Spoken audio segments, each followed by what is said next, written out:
Всем сегодня трудно, но так и хочется воскликнуть. О бедном бизнесе замолвите слово. Спрос и выручка падает, а издержки никуда не исчезают. Такова ситуация на сегодняшний день. Странный правовой статус режима самоизоляции не позволяет даже сослаться на форс-мажор, чтобы не платить за аренду пустующих помещений, отсрочить исполнение договоров без штрафов и пени.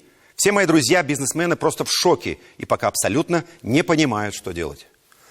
На неделе все же произошли изменения. Владимир Путин выделил прямую финансовую помощь на зарплату сотрудникам малых и средних предприятий. Естественно, с сохранением рабочих мест.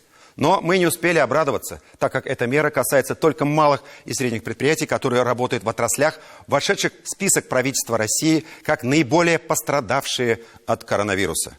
Напомню, это авиаперевозки, аэропортовая деятельность, автоперевозки, культура, организация досуга и развлечений, физкультурно-оздоровительная деятельность и спорт, деятельность организаций в сфере туризма, гостиничный бизнес, общественное питание, организации дополнительного образования и негосударственные образовательные учреждения, деятельность по организации конференций и выставок, деятельность по представлению бытовых услуг населению, ремонт, стирка, химчистка, услуги парикмахерских и салонов красоты.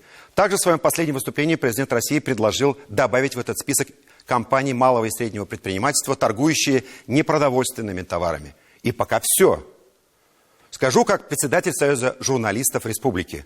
Абсолютно не понимаю, почему в список пострадавших отраслей не вошли, например, малые и средние предприятия, которые работают в отрасли средств массовой информации. Сегодня значение местных СМИ трудно переоценить. Они ведут огромную работу в своих регионах по информированию населения.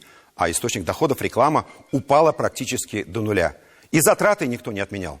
В пятницу стало известно, что министр связи России Максут Шадаев обратился к премьеру Михаилу Мишустину с просьбой включить СМИ в список отраслей, наиболее пострадавших от пандемии.